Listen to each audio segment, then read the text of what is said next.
اس میں مجھے ایک ضمن لطیفہ اوریجنل. السلام علیکم ورحمۃ اللہ وبرکاتہ. وعلیکم السلام ورحمۃ اللہ وبرکاتہ. احباب ذوقار، چند دنوں سے سوشل میڈیا پر ایک بات چل رہی ہے کہ زمین ساکن ہے یا حرکت کر رہی ہے. ادھر بھائی تو اصل مسئلہ دسنے کی ہے. اعلیٰ حضرت آپ نے بے شمار قرآن و حدیث کے دلائل سے اس بات کو ثابت کیا ہے کہ زمین ساکن ہے، اور پھر کہتے ہیں آج تک سائنسدان پریشان ہیں کہ کیا جواب دئیے. سر وہ اس وجہ سے نہیں پریشان کیا، جواب نہیں ہے. وہ اس وجہ سے پریشان ہے کہ ایڈی بڑی بونگی ماری ہے.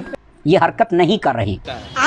بس کیا تھا کہ لوگوں نے طوفان بدتمیزی کھڑا کر دیا. مذاق ہو رہی ہے کہ دیکھو مولوی تو سائنس کو نہیں مانتے کہ سائنس کہتی ہے زمین حرکت کرتی ہے، سانو بھائی سمجھ آ گئی ہے. اور یہ کہتے ہیں کہ زمین ساکن ہے. ان کو تو پتہ ہی کسی بات کا نہیں. کہ او بڑی توہین کر دی آپ نے.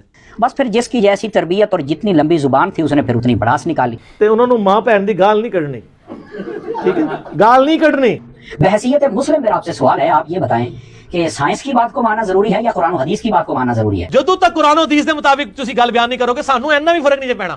تو محترم پھر قرآن و حدیث میں یہ دلائل موجود ہیں کہ زمین ساکن ہے. جا لو سامو کہ اللہ زمین و آسمان کو روکے ہوئے ہے کہ یہ حرکت نہ کریں. فرمایا کہ ان کی حرکت کو اللہ نے ختم کر دیا ہے، کہ اللہ نے زمین کو تمہارے لیے بچھونا بنایا ہے. نہ رکو ذرا صبر کرو. آجا آجا. کہ قرآن جو کہتا ہے نا ہم نے زمین کو بچھونا بنایا، اس سے لوگوں نے رزلٹ نکال دیا کہ زمین ایک جگہ رکی ہوئی ہے.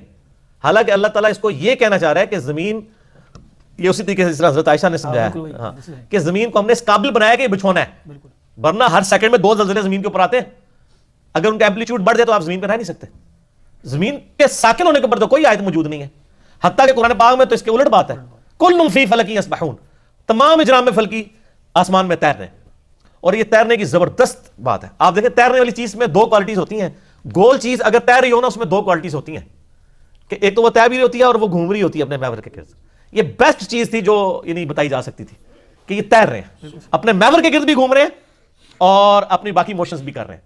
تو سر اسٹیبلش سائنس اس وقت یہی کہتی ہے اور یہ چیز پروف بھی ہو چکی ہے کہ زمین جو ہے یہ سورج کے گرد گھومتی ہے. اس کی تشریح کرتے ہوئے بہت بڑے منطقی اور فلسفی بزرگ اے دو کہانی باز ہو.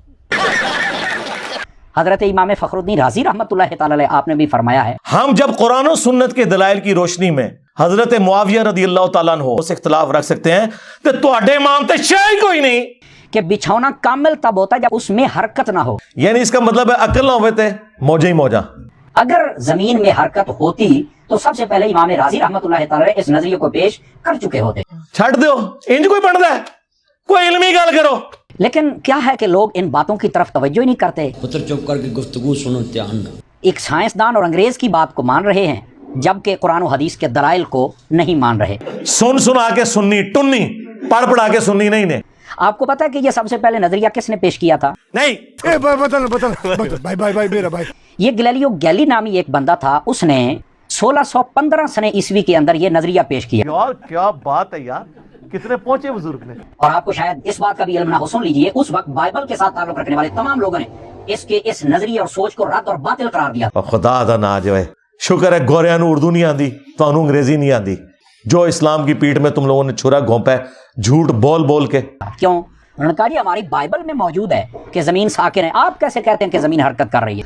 تو اب وہ چمچے آ کے دفاع کر رہے ہیں کہ وہ آپ کو نہیں پتا، ہو سکتا ہے وہ ان کو سمجھا رہے ہوں. تو وہ کافر ہو کر اپنی کتاب کی بتائی ہوئی بات پر اتنا یقین رکھتے تھے. یہ یتیم العلم کون ہے بیچارے جن کو پتہ ہی نہیں کہ قرآن و حدیث میں دلائل کیا ہے. تو بھائی اس دن سے ڈریں کہ گوروں کو اردو آ جائے یا آپ کو انگریزی آ جائے.